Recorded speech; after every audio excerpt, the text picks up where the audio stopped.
सत्संगत जी, प्यार से कहना धान निरंकार जी। एक सच्चाई जो अपने जगह पे कायम दायम और कण कण में भी, और जहाँ ये एक फोकस पॉइंट भी, वहाँ इतना असीम विस्तार की ये बीइंग बाउंडलेस वाली बात कि ये कभी ना खत्म होने वाली। तो ऐसी ही सच्चाई भक्तों के हिस्से आई है कि जीते जी ये ब्रह्म ज्ञान की दात इस निराकार को जान लिया जाए तो ही जीवन सफल है। कभी भी संतों ने ये नहीं कहा कि अपनी सामाजिक पारिवारिक जो एक रिस्पॉन्सिबिलिटीज हैं, कर्तव्य हैं, उनको ना किया जाए, पर सिर्फ और सिर्फ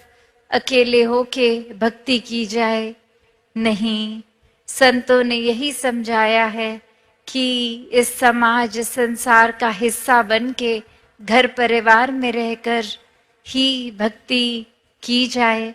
फिर वो चाहे कहीं पे भी किसी समय हम हैं, हम सड़क क्रॉस कर रहे हैं, किसी म्यूजियम में हैं, कामकाज में हैं, स्कूल में हैं, ये परमात्मा तो उतना ही हर जगह है। हर समय इसके साथ होते हुए जो भी कार्य कर रहे हैं वो किया जा सकता है। और सबसे पहले इसी को जानना है। इसी को जानकर ये जो बात है कि एक को जानो, एक को मानो, एक हो जाओ, कि कैसे एक संसार में जहाँ इस एक की ही बात होती है कि ये परमात्मा, चाहे अनगिनत नाम इसके, अनगिनत किसी ना किसी क्वालिटी से जोड़ दिया जाता है कि ये एक करुणा दया का सागर है, ये तो प्रेम का स्रोत है। ऐसे ना जाने कितनी ही खूबियों से एक पुकारा जाता है। ये कितने ही एक जितने भी संसार में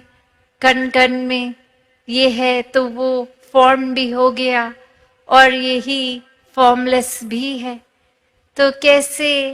हर जगह हर समय उपस्थित यही परमात्मा, यही सच्चाई है जो रात को भी है, सुबह भी है, कभी भी समय के पार वाली बात। और बाकी सच्चाइयाँ तो दुनिया की कभी मौसमों में परिवर्ती आ जाती है, ये गर्मी से सर्दी, ह्यूमिडिटी, रोशनी, दिन रात, अनेकों ऐसी चीजें जो जो भी हमारी ये नजर देख सकती है, वो कभी ना कभी एक रूप बदलती है। आज है कल नहीं है, आज इस तरह है, कल आकार बदल जाएगा। अभी जैसे टेक्नोलॉजी की भी बात हो रही थी, जो आज से कुछ साल पहले जो गैजेट्स जैसे दिखते थे, आज उससे कितने अलग दिखते हैं। पहले अगर साधन कम थे,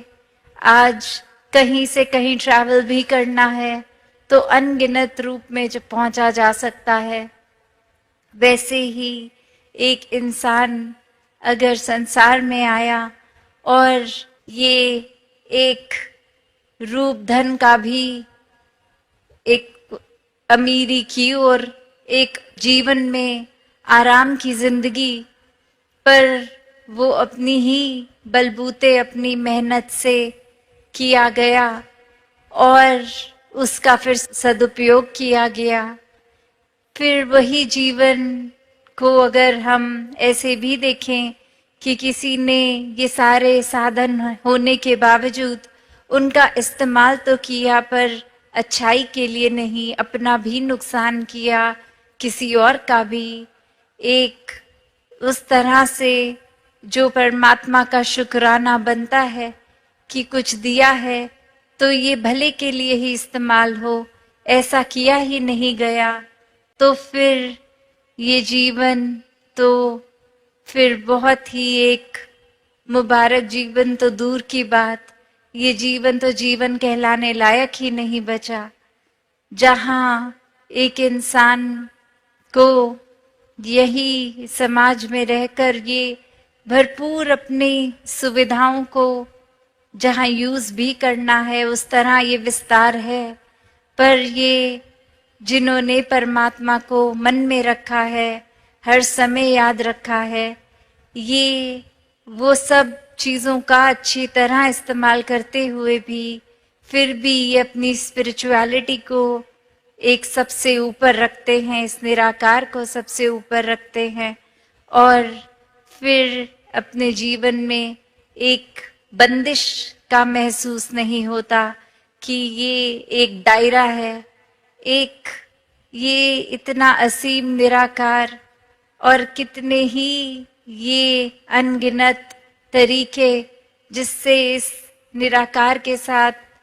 प्यार और मजबूत किया जाए, चाहे वो एक दिल से सुमिरन करके, अरदास करके, प्रार्थना करके, चाहे वो संसार में भेदभाव ना करते हुए मानवता की सेवा करके, चाहे किसी का एक किसी रूप में किसी तरह का भी कंफर्ट पहुंचा सकते हैं, दुख तकलीफ दूर कर सकते हैं, वो कार्य करके, और बात सिर्फ वही कि समर्पित भाव हो,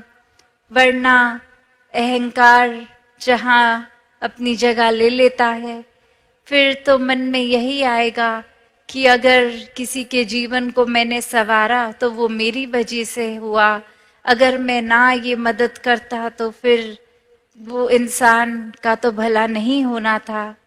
पर यही एक फर्क सेवा में और मदद में, ये हेल्प नहीं है, ये तो सर्व करना है। और वही संत तो ये खुद को गवा कर सेवा करते हैं,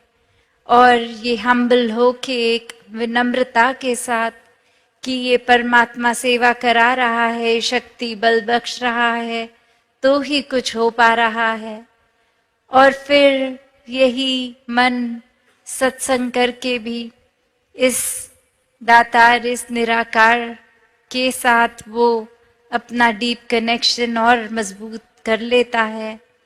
और वहीं अगर सत्संग में भी आके एक ध्यान इधर उधर, या फिर सिर्फ इसीलिए आ रहा है कि कोई देख ले हम भी आते हैं सत्संग, या अक्सर छोटी छोटी चीज़ें कि किसी को देखा कि कोई जीवन में उपलब्धि मिल गई है, तो एक खुद की ही कैलकुलेशन लगाई कि वो महात्मा तो बहुत रेगुलरली संगत जाते हैं, तो हम भी जाएंगे तो हमें भी वो अचीवमेंट मिल जाएगी, या ऐसे कोई भी कारण बना लेते हैं जो एक मूल रूप से, एक अपने प्योर रूप से एक भक्ति के दायरे में नहीं, चतुर चालाकियों के दायरे में आता है। और ऐसा करना भी फिर वो सत्संग नहीं है, क्योंकि अगर यही देखें कि ये सत्य का संग है सत्संग, इसमें और कोई भाव की मिलावट आ जाए तो फिर वो सत्संग नहीं रहेगा। तो कैसे अपने जीवन में एक वही बात कि जब ये निराकार पूरा है तो फिर हमारा इस निराकार पे यकीन होना ना होना इस निराकार को पूरे से अधूरा तो बना नहीं देगा। ये तो हर जगह वैसे ही मौजूद रहेगा। एक परमात्मा में विश्वास ना करना, इससे नुकसान तो हमारा ही है। वैसे ही एक कहानी जहाँ एक गुरु और उनके अनेकों शिष्य साथ, और उसमें एक शिष्य एक दिन देखता है कि जब हमारी ये स्थापना हुई थी, ये शुरुआत हुई थी, तो जितने व्यक्ति जुड़े थे अब वो तादाद कम हो गई है, और वो जाके अपने गुरु को बताते हैं कि ये काफ़ी व्यक्ति तो कहीं और जुड़ गए हैं, हमसे टूट गए हैं। और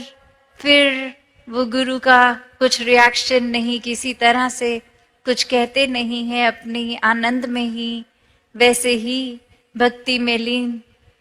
और बार बार ये बोलने पे फिर एक बार समझाते हुए कहते हैं कि जो टूट गए हैं वो तो कहीं जुड़े ही नहीं थे। तो बात वही है कि अगर कोई और वजह से कहीं पे हम जुड़ रहे हैं तो वो एक मन पहले ही अगर सत्संग में नहीं जुड़ रहा, फिर सत्संग पंडाल में बैठना या सत्संग भवन में जाना या ना जाना वो एक ही बात है। और ऐसे ही भाव इस कहानी में भी कि ये आस्था, ये विश्वास अगर है ही नहीं तो एक फिजिकली वहाँ पे होना या फिर वो एब्सेंट होना, वो तो कोई फर्क पड़ता ही नहीं है। और ऐसे ही वो समझाते हैं कि ये कोई गिनती की बात थी ही नहीं, यहाँ तो ये क्वालिटी की बात है, क्वांटिटी की है ही नहीं।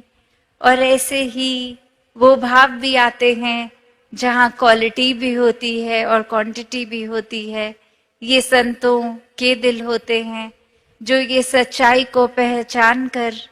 एक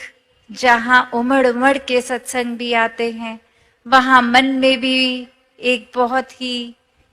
प्यारे प्योर भाव होते हैं, साफ,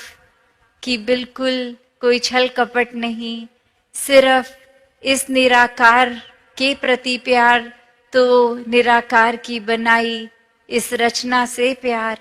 और यही एकत्व भी कि इस परमात्मा से ब्रह्म ज्ञान रूपी दात के बाद जब प्यार हो गया तो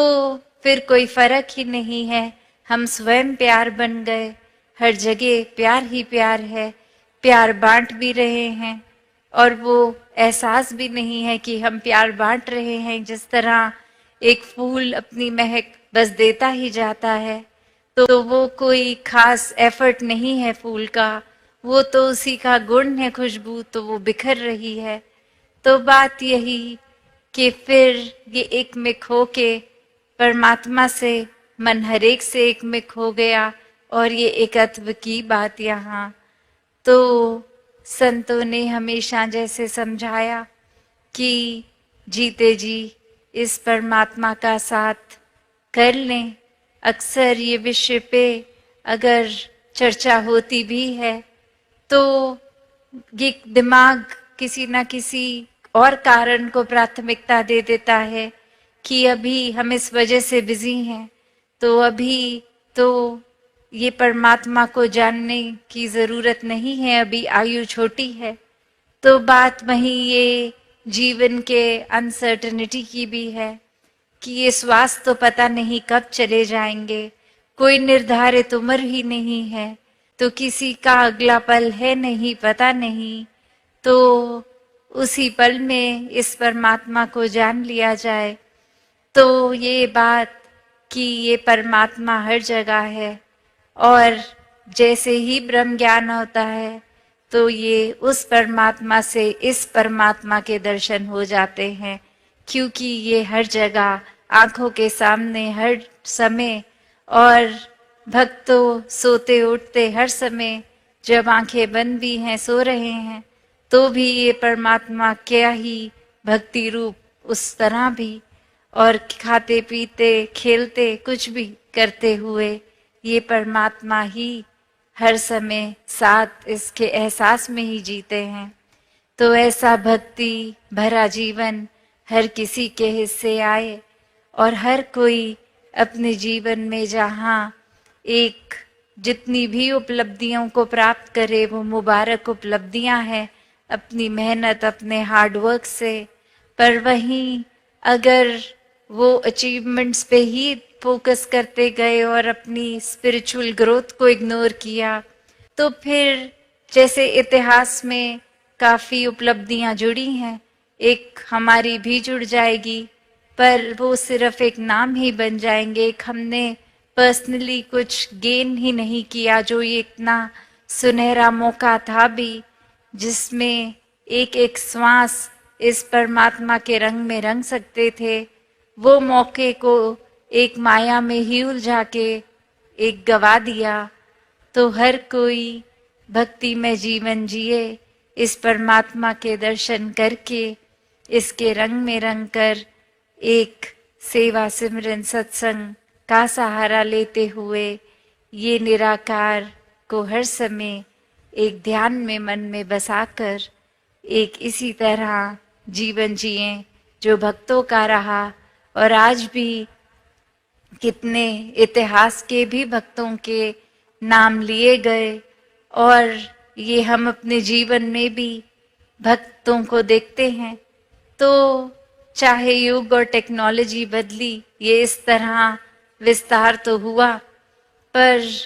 ये भाव प्यार का, प्रेमा भक्ति का वही, ये विश्वास, ये श्रद्धा, ये संतों का जीवन तब भी प्रेरणादायक था। आज भी संत उस समय भी चेतन करते थे इंसान को कि जीते जी परमात्मा को प्राप्त कर लो। आज भी संत वही कर रहे हैं।